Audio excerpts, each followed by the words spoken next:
I was at this high-end tech mixer last week, leaning against the bar, just observing the social geometry of the room. There's this one guy, let's call him Mark. Mark was physically imposing, leaning over a smaller colleague, his voice cutting through the ambient house music. He was recounting a story about a confrontation he'd had with a contractor, his gestures wide and aggressive, practically colonizing the personal space of everyone around him. And yet, I noticed a group of women nearby who couldn't seem to look away. They looked almost alert. It was a tension you could feel in the air, not necessarily a comfortable one, but a magnetic one. Then there was David. David was in the opposite corner, barely raising his voice. He was showing a small group something on his phone, a complex piece of architectural rendering he designed. People weren't just looking at him, they were leaning in. There was this palpable sense of voluntary deference, a genuine quiet respect. It was a completely different energy, calm, cooperative, and intellectual. I watched one woman in particular. She spent 20 minutes listening to David with a look of deep, genuine admiration, the kind of focused attention you give to someone you truly trust. But then, as she headed toward the exit, she passed Mark. He made a loud, slightly arrogant joke, and I saw her entire demeanor shift.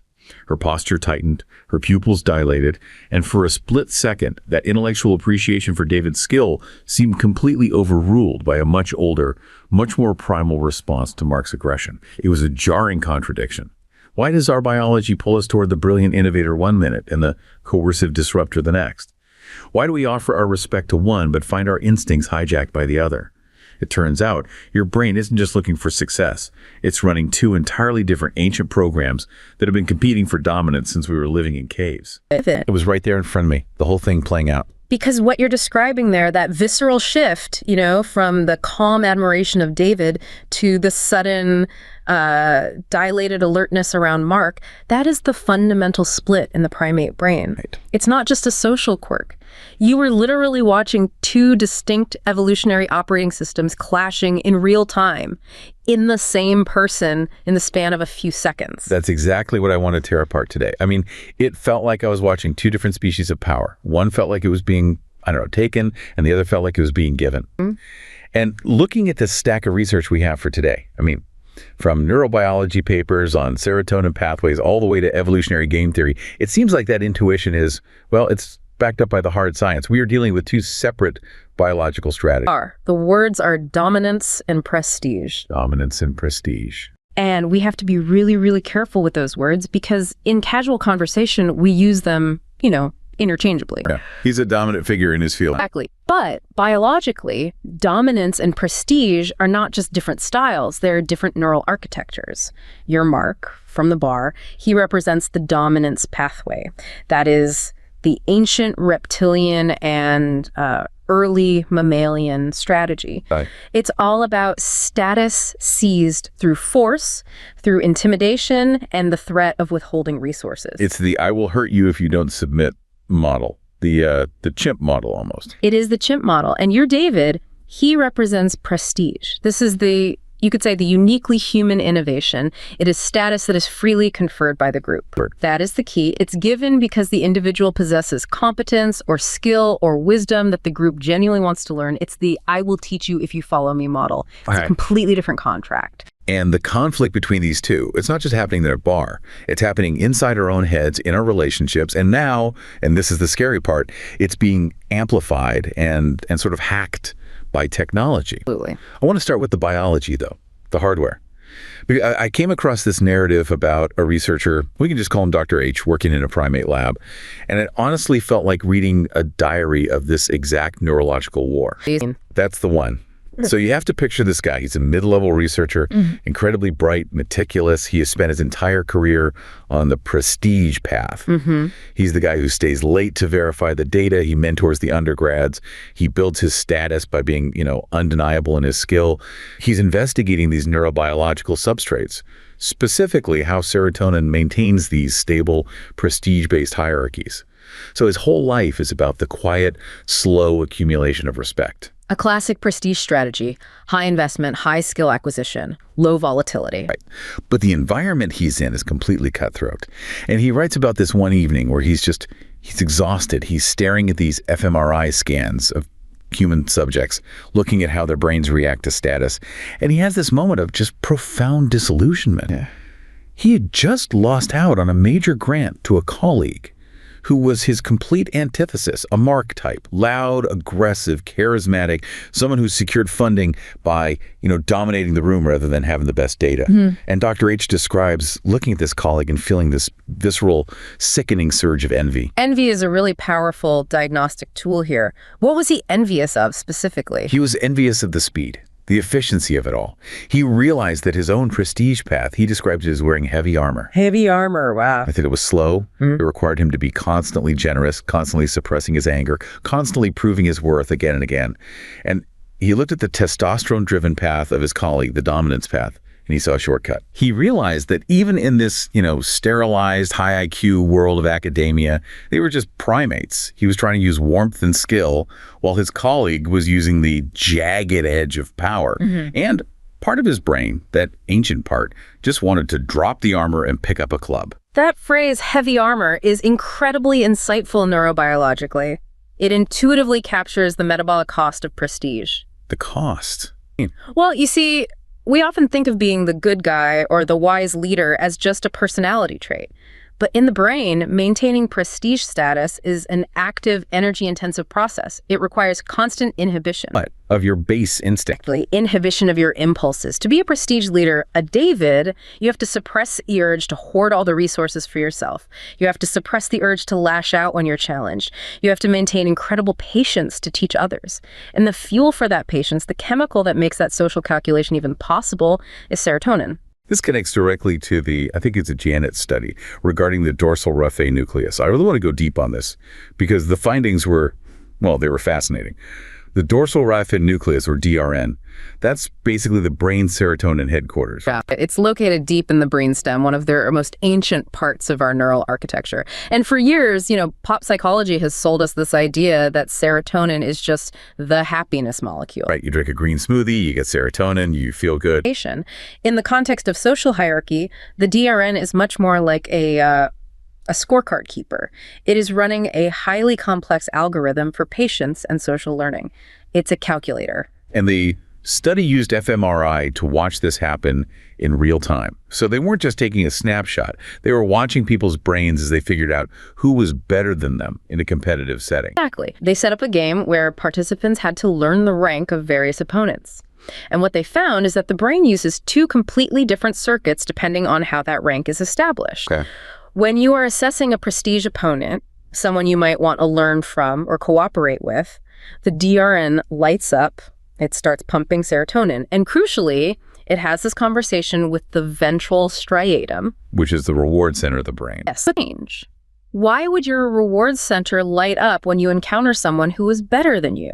Normally, that should feel bad. It should feel like losing. Unless your brain's primary calculation is this person is a resource. The serotonin facilitates a signal that says, wait, hang on, watch, this person has value. If I stick around, if I defer to them, I might learn something that helps me survive later.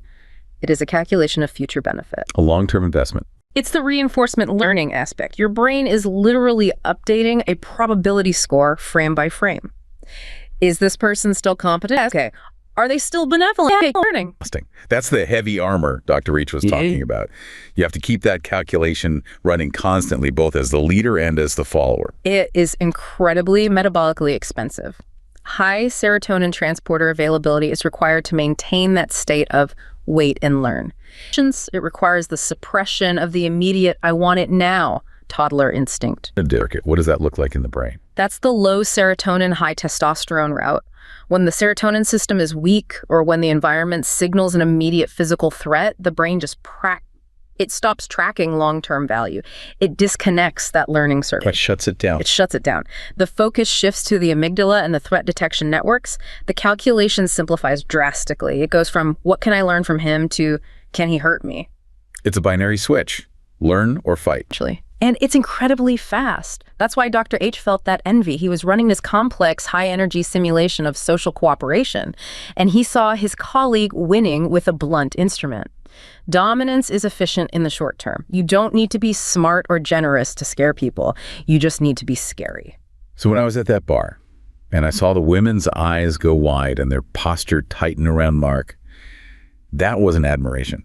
That was their brains switching off the learning circuit and switching on the threat assessment circuit. It's arousal, but not necessarily attraction, at least not in the way we think about it in a modern romantic sense. It's high alert. It's vigilance. Right. The pupils dilate to take in more visual information. The muscles tense to prepare for movement. It's a survival response. See, because we are sexual creatures, that physiological arousal, that heart rate spike, that intense focus can get cross-wired with attraction. The alarm bells can start to sound a little bit like a love song if you're not careful. Which brings us directly to the mating game.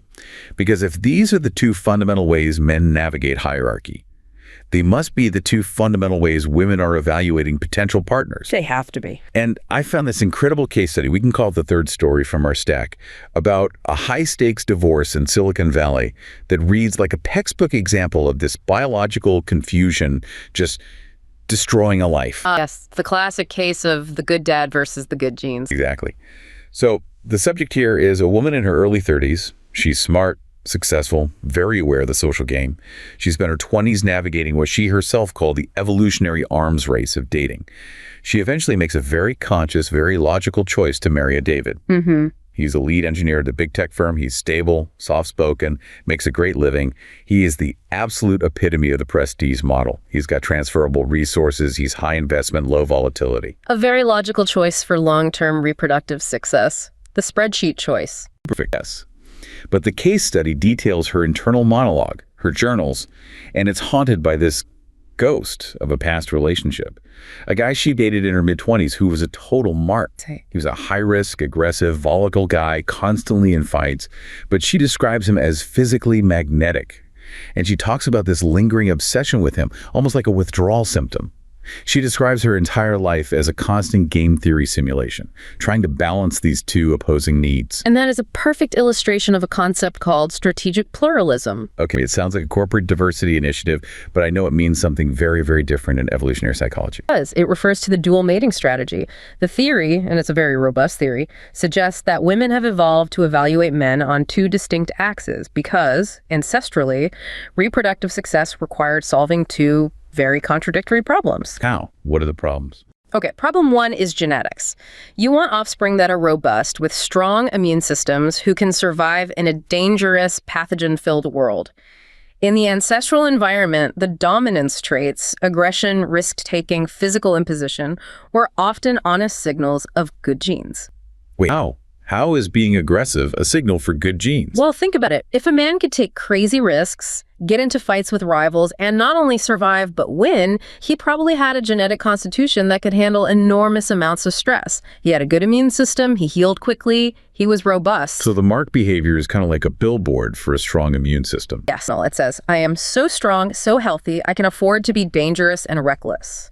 But here is the massive trade-off. Men who are high in testosterone and dominance-seeking are, statistically, terrible fathers. Right. They are less likely to invest resources in the child, more likely to seek out other mates, and frankly, more likely to get killed in a fight, leaving you and the child alone. So you get the good genes, but you and the kids starve. Or you get abandoned.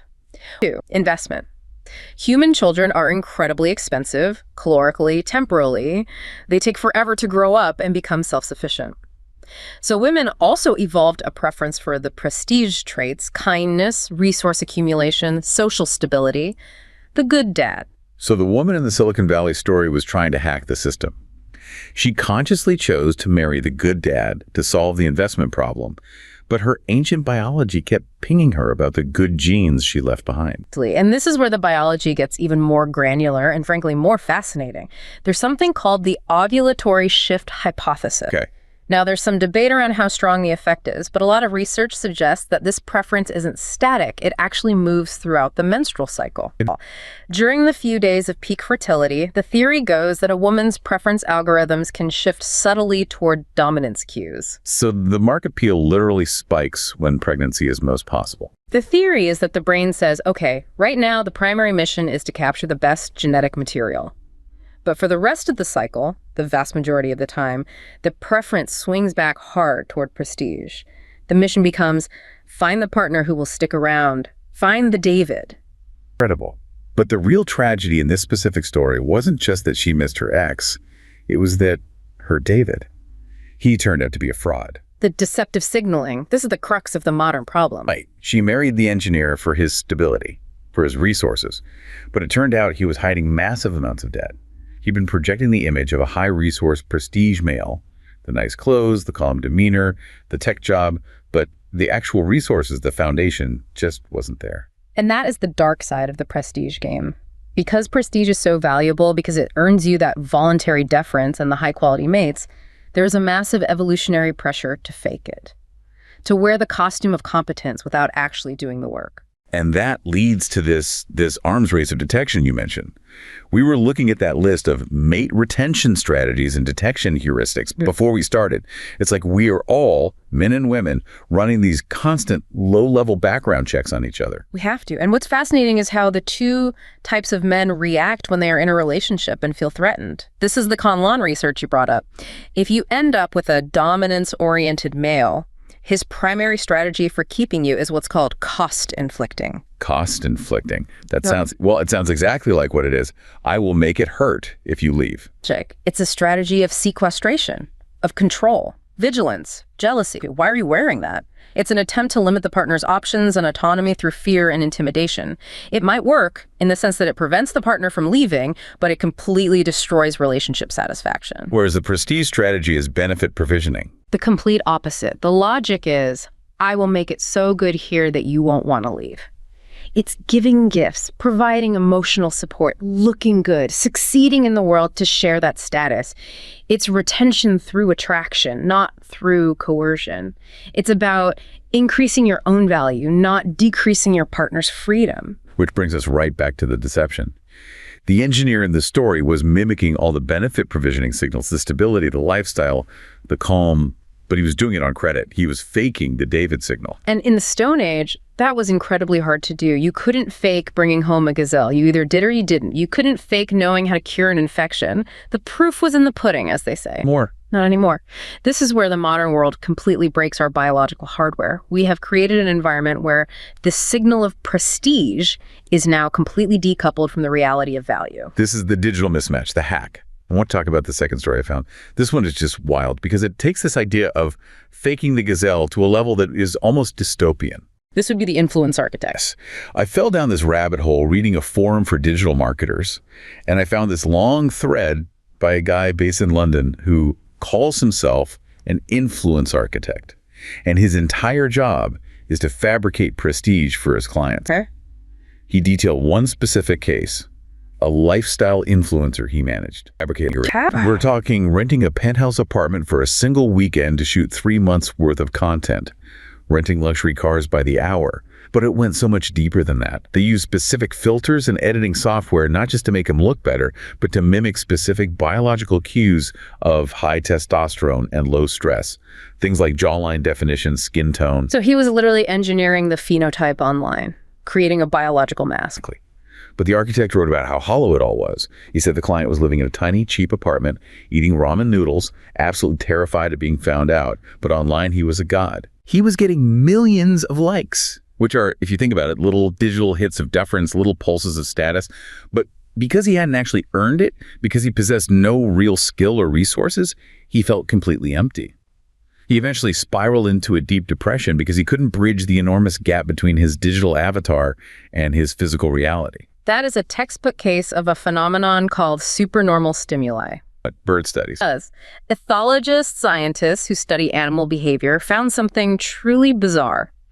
If you take a songbird that has evolved over millions of years to prefer eggs that are a nice pale blue and lightly speckled, and you present it with a fake egg made of plaster, but you make it giant, bright neon blue and cover it with huge black polka dots. The bird prefers the fake one. The bird will abandon its own real eggs to sit on the fake one until it starves to death. The fake signal is louder, it's more intense. It hits the neural receptors for eggness harder than reality ever could.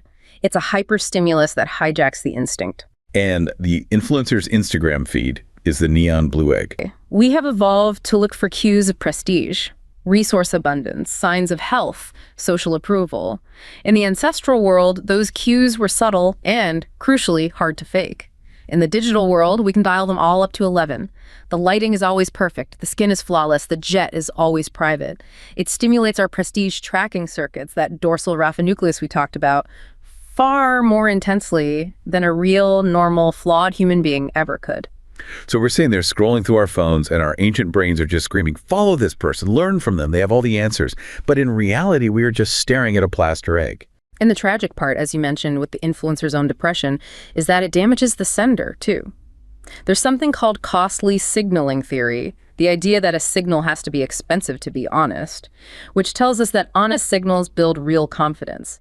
If you actually hunt the lion, you feel brave. If you just buy a lion skin online and post a picture with it, you feel like a fraud. You're constantly waiting to be exposed. It creates this profound psychological fragility. It's junk status.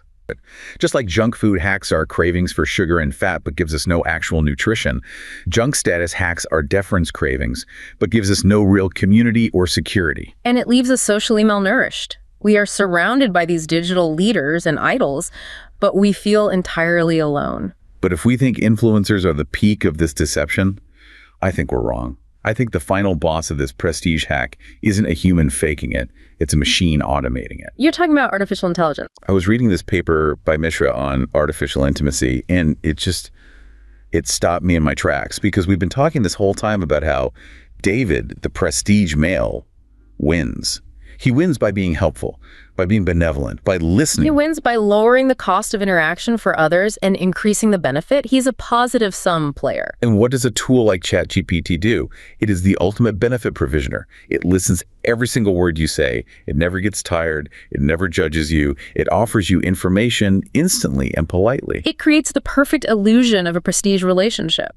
The paper you mentioned discusses the concept of sycophancy in large language models. These models are trained, often via a process called reinforcement learning from human feedback, to be agreeable, to be helpful, to sound wise. They're literally trained to sound like David. And because our brains are still running that Stone Age software, we don't have a category for non-sentient benevolent intelligence. If something speaks to us with wisdom, patience, and unwavering support, our System 1, our fast, intuitive brain, categorizes it as a high-status, trustworthy human. That's the therapist illusion. I see people talking about this online all the time. People feel heard by the AI. They feel validated in a way they don't with other humans. And that feeling of validation triggers the copying impulse. Remember, the evolutionary function of prestige is social learning. We follow David because we want to learn to be like David. If an AI successfully mimics that prestige signal, we become incredibly susceptible to its influence. This is the persuasion risk. This is what's really scary. If a Mark yells at me on Twitter, if a troll attacks me, my defenses go up immediately. I know it's a fight. My testosterone might spike. I might get angry, but I'm not listening. Correct. Your threat detection system is fully activated. But if an AI, sounding calm, rational, and benevolent, sounding like the perfect David, suggests that I should buy this particular product or vote for this candidate or view this historical event in this very specific way, your defenses stay down because your brain isn't classifying the interaction as combat, it's classifying it as education. You lower your epistemic guard, your skepticism, because you think you are in the presence of a wise elder, a teacher. Fine. We are essentially letting a Trojan horse into our cognitive fortress because it speaks with a soft voice. It is the ultimate hack of the prestige circuit. We are evolutionarily wired to trust the competent and the kind. AI scales competence and kindness, or at least the perfect appearance of it, to infinity. It is a supernormal stimulus for trust itself. So let's zoom out and look at the map we've drawn here.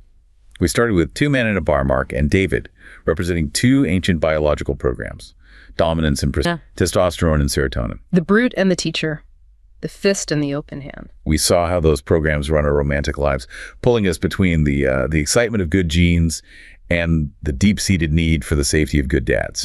We saw how the modern world, especially the digital world, allows us to fake those signals with rented penthouses and algorithmic filters. And now we see how AI is automating the nice guy strategy to bypass our skepticism entirely. It creates a world where our biological compass is just spinning wild. We are trying to navigate a social landscape that our brains were never, ever designed for. We look for the loud signal of the peacock tail, and we get a targeted marketing campaign. We look for the quiet signal of the wise elder, and we get a chatbot trained on the internet. It makes me think back to that moment at the bar. That woman walking past David, the quiet genius architect, to stare at Mark, the loud aggressor. At the time, it felt like a glitch in the system. But in the context of everything we've just discussed, it wasn't a glitch at all.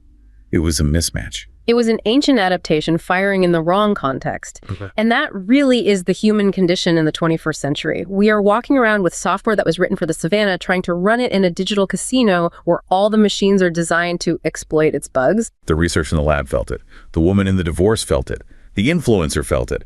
Everyone is trying to find where the real value is, but all the signals are scrambled with static. And the real danger is that we are all test subjects in this unregulated global experiment. The question isn't just about who we choose to follow on social media or who we choose to marry, but whether our ancient biological hardware can ever learn to distinguish between the dazzling appearance of value, the influencer, the AI, and the much quieter, messier, more difficult reality of it, the quiet researcher, the flawed human partner. In a world of all this noise, maybe the most revolutionary act is learning to spot the quiet, voluntary deference paid to true skill, rather than just having our pupils dilated by the loudest voice in the room.